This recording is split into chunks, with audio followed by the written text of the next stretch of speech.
Halo teman-teman, selamat datang kembali di channel YouTube Gia Academy. Semoga teman-teman selalu sehat dan terus semangat.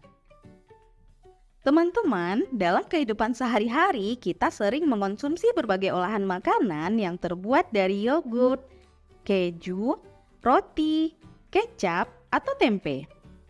Tahukah teman-teman kalau bahan-bahan makanan tersebut merupakan produk bioteknologi? Apa itu bioteknologi?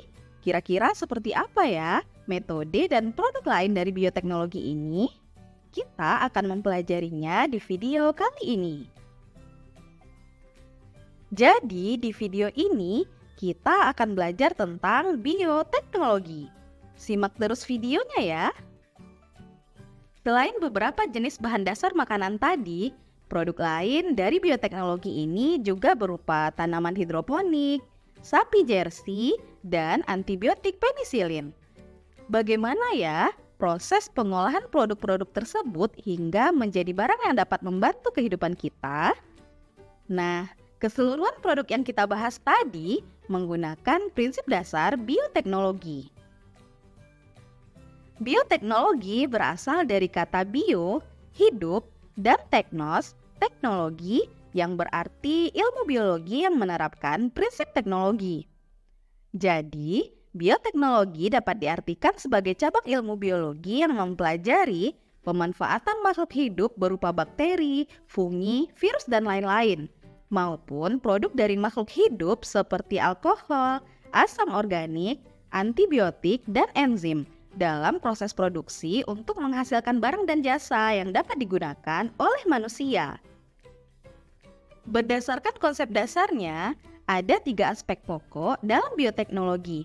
Pertama, agen bioteknologi seperti mikroorganisme, enzim, sel tumbuhan, dan sel hewan. Kedua, pendayagunaan secara teknologis dan industrial.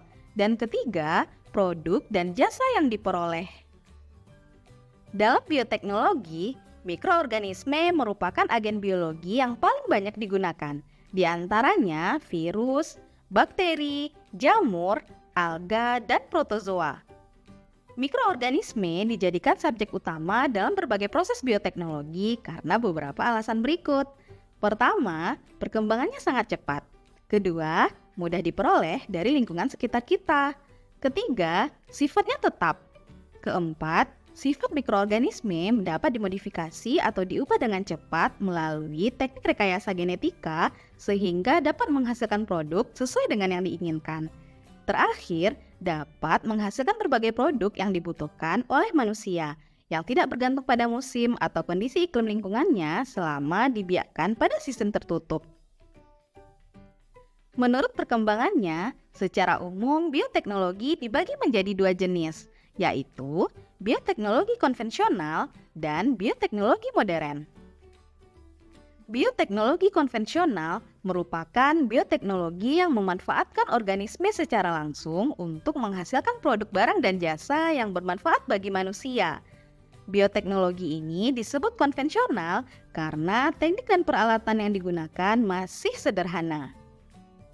Pada bioteknologi konvensional, dalam prosesnya memanfaatkan mikroorganisme secara utuh. Proses biokimia dan proses genetiknya terjadi secara alami. Manipulasi yang biasa dilakukan dalam bioteknologi ini hanya sebatas manipulasi pada media tumbuh atau substrat dan kondisi lingkungan, tidak sampai pada tahap rekayasa genetika. Kalaupun ada, rekayasa yang berlangsung bersifat sederhana dan perubahan yang terjadi tidak tepat sasaran. Sedangkan bioteknologi modern merupakan bioteknologi yang menggunakan teknologi canggih dan memanfaatkan berbagai disiplin ilmu seperti mikrobiologi, biologi sel, biologi molekuler, biokimia, dan genetika. Pada bioteknologi modern, manipulasi yang dilakukan meliputi manipulasi susunan gen dalam kromosom makhluk hidup yang digunakan, atau dikenal dengan teknik rekayasa genetika. Teknik ini bertujuan untuk menghasilkan organisme dengan susunan gen yang telah diubah sehingga memiliki sifat sesuai dengan yang diinginkan. Hasil bioteknologi modern lebih terarah dan dapat diproduksi dalam skala industri dengan menggunakan organisme, sistem, atau proses bioteknologi. Nah, teman-teman, di video kali ini kita akan memfokuskan pembahasan kita pada materi bioteknologi konvensional. Tonton videonya sampai selesai ya. Bioteknologi konvensional dimanfaatkan dalam beberapa bidang berikut. Pertama, bidang pangan. Kedua, bidang pertanian. Berikutnya, bidang industri, bidang pengobatan, dan bidang peternakan. Mari kita bahas aplikasi dan contohnya satu persatu. Pertama, bidang pangan. Dalam bidang pangan atau makanan, produk-produk yang dihasilkan antara lain yogurt, keju, roti, kecap, cuka, dan tempe. Yogurt merupakan minuman hasil fermentasi susu yang menggunakan bakteri asam laktat, yaitu Streptococcus thermophilus atau Lactobacillus bulgaricus. Bakteri ini akan mengubah laktosa pada susu menjadi asam laktat dengan bantuan enzim laktase. Efek lain dari proses fermentasi ini adalah pecahnya protein pada susu yang menyebabkan susu menjadi kental. Hasil akhirnya susu akan terasa asam dan kental. Berikutnya, keju. Keju merupakan bahan makanan yang dihasilkan dengan memisahkan zat-zat padat pada susu melalui proses pengentalan atau koagulasi. Proses pengentalan ini dilakukan dengan bantuan bakteri Lactobacillus bulgaricus dan Streptococcus thermophilus. Bakteri ini akan menghasilkan enzim renin sehingga protein pada susu akan menggumpal dan membagi susu menjadi cair dan padatan yang disebut dadih. Selanjutnya, enzim lipase akan mengubah gula laktosa dalam susu menjadi asam dan protein yang ada pada dadih. Dadih inilah yang akan diproses lebih lanjut melalui proses pematangan dan pengemasan sehingga terbentuk olahan makanan yang dikenal dengan keju. Produk makanan selanjutnya, roti.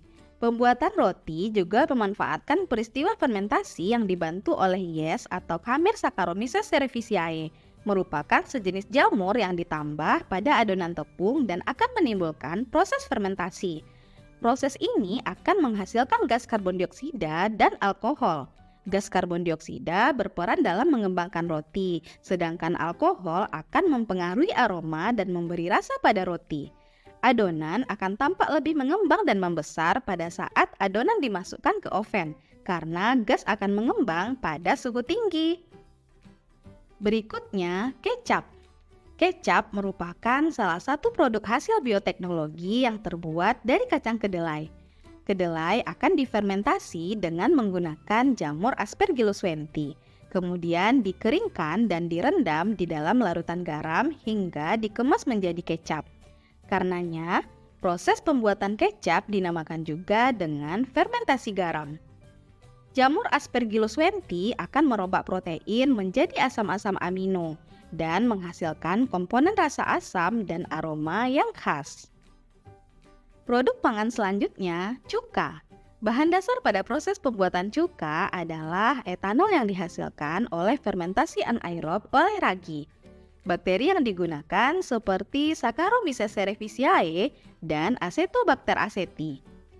Dalam prosesnya, cuka dibuat melalui dua tahapan fermentasi. Pertama, fermentasi alkohol yaitu glukosa diubah menjadi alkohol oleh Saccharomyces cerevisiae secara anaerob. Kedua, fermentasi asam asetat yang mengoksidasi alkohol menjadi asam asetat secara aerob oleh Acetobacter aceti. Berikutnya, tempe. Tempe merupakan bahan makanan yang terbuat dari biji kedelai menggunakan teknik fermentasi yang dilakukan dengan menumbuhkan jamur Rhizopus oryzae dan Rhizopus oligosporus pada biji kedelai. Jamur ini akan menghasilkan benang-benang yang disebut dengan hifa. Hifa inilah yang mengakibatkan biji-bijian kedelai saling terikat dan membentuk struktur yang kompak hingga membentuk tempe. Nah, selain berbagai produk makanan yang sudah kita bahas tadi, produk bioteknologi konvensional di bidang pangan lainnya yaitu minuman beralkohol seperti anggur dan bir. Anggur dapat dibuat dari buah anggur yang difermentasi oleh mikroorganisme. sedangkan bir dibuat dari biji-biji sereal seperti gandum dengan proses penggilingan dan fermentasi yang dibantu oleh khamir. Eits, perlu diingat, kita tidak boleh mengonsumsi minuman ini ya. Dan produk pangan terakhir yaitu protein sel tunggal. Selain berperan dalam proses fermentasi, mikroorganisme juga dapat dimanfaatkan biomasanya. Beberapa jenis mikroorganisme merupakan sumber protein dan protein yang dihasilkannya disebut dengan protein sel tunggal atau PST. Berikut ini beberapa mikroorganisme yang efektif untuk membuat PST antara lain Chlorella, Spirulina, Candida utilis, dan Fusarium gramineum. PST dapat diproduksi dengan cara penyediaan substrat, sterilisasi, pembiakan mikroorganisme, pemisahan biomasa mikroorganisme dari cairan fermentasi, dan pemurnian. Dengan laju pertumbuhan mikroorganisme yang cepat dan kandungan protein yang lebih tinggi, maka PST dapat menjadi bahan makanan alternatif yang banyak dibudidayakan. Teman-teman, itulah keseluruhan produk pangan yang dihasilkan dengan metode bioteknologi konvensional. Teman-teman bisa memahaminya ya. Pemanfaatan bioteknologi konvensional berikutnya di bidang pertanian. Bioteknologi konvensional dalam bidang pertanian diantaranya adalah pembastaran dan hidroponik. Pembastaran atau persilangan merupakan perkawinan antara dua individu tanaman yang sejenis tetapi berbeda varietas. Pembastaran merupakan cara yang sederhana, murah, dan paling mudah untuk menghasilkan tanaman pangan varietas unggul. Contohnya, padi varietas X yang memiliki produksi gabah tinggi dan tidak cepat rebah dikawinkan dengan padi varietas Y yang memiliki sifat tahan hama dan umur panen pendek.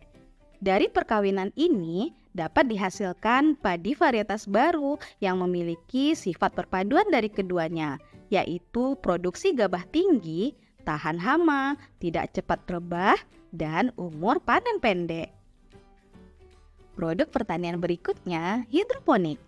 Hidroponik merupakan teknik bercocok tanam tanpa menggunakan tanah sebagai media tanamnya, termasuk juga bercocok tanam di dalam pot atau wadah lainnya yang menggunakan air atau bahan yang bersifat porus seperti pasir kali, batu, kerikil, pecahan genteng, sabut kelapa, dan sebagainya.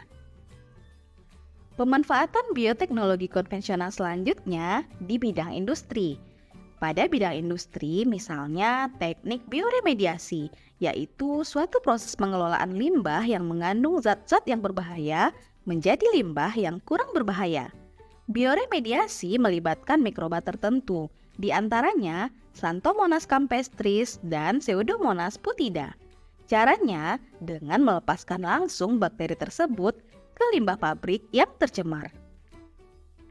Pemanfaatan bioteknologi konvensional di bidang pengobatan, misalnya antibiotik penisilin yang digunakan untuk pengobatan diisolasi dari bakteri dan jamur, dan vaksin yang merupakan mikroorganisme yang toksinnya telah dimatikan dan bermanfaat untuk meningkatkan imunitas. Di bidang peternakan, misalnya pada domba ankon yang merupakan domba berkaki pendek dan bengkok sebagai hasil mutasi alami, dan sapi jersey yang diseleksi oleh manusia agar menghasilkan susu dengan kandungan krim lebih banyak. Sebagai hasil pengembangan ilmu manusia, bioteknologi konvensional tentunya memiliki kelebihan dan kekurangan. Faktor kelebihannya antara lain biaya produksi yang murah, menggunakan peralatan yang sederhana, dan pengaruh jangka panjangnya sudah kita ketahui. Sedangkan yang menjadi kelemahannya adalah perubahan genetik yang tidak terarah, memerlukan waktu yang relatif lama, hasil tidak dapat diperkirakan sebelumnya, belum ada pengkajian prinsip-prinsip ilmiah, tidak dapat mengatasi ketidaksesuaian genetik, produksi hanya dalam skala kecil, proses relatif belum steril, dan kualitas hasil belum terjamin. Nah, teman-teman, keseluruhan produk dari bioteknologi konvensional yang telah kita bahas tadi bisa kita rangkum dalam tabel berikut. Sampai di sini teman-teman bisa paham ya? Agar teman-teman semakin paham, mari kita selesaikan contoh soal berikut. Soal pertama, diberikan beberapa ciri-ciri bioteknologi, kita diminta menentukan ciri bioteknologi konvensional. Kita tahu, bioteknologi konvensional memiliki perbedaan yang signifikan dengan bioteknologi modern. Pada bioteknologi konvensional, perbaikan genetik tidak terarah, hasil tidak dapat diperkirakan, memerlukan waktu yang relatif lama. Belum ada pengkajian secara ilmiah dan biasanya menggunakan alat-alat yang sederhana. Sedangkan dalam bioteknologi modern sebaliknya, perbaikan genetik lebih terarah, hasilnya dapat diperkirakan menggunakan disiplin ilmu tertentu seperti mikrobiologi, biologi sel, biologi molekuler, biokimia, dan genetika, serta menggunakan alat-alat yang modern. Jadi, ciri-ciri yang menunjukkan bioteknologi konvensional ditunjukkan oleh nomor 1, 2, dan 3. Jawabannya A. Soal kedua, diberikan tabel yang menunjukkan hubungan antara mikroorganisme dengan peranannya dalam bioteknologi. Kita diminta menentukan mikroorganisme dan peranannya yang tepat. Nah, pada pembahasan materi tadi, kita sudah mengetahui beberapa jenis organisme dan peranannya. Jika kita urut berdasarkan soal, maka Saccharomyces cerevisiae memiliki peranan dalam pembuatan roti, Acetobacter aceti membuat cuka, Rhizopus oryzae membuat tempe, sedangkan Spirulina dan Chlorella merupakan mikroorganisme protein sel tunggal atau PST yang mampu menghasilkan protein. Jadi, pasangan yang sesuai ditunjukkan oleh pilihan jawaban D. Oke teman-teman, demikianlah pembahasan kita tentang bioteknologi konvensional. Kita akan melanjutkan pembahasan tentang bioteknologi modern di video berikutnya.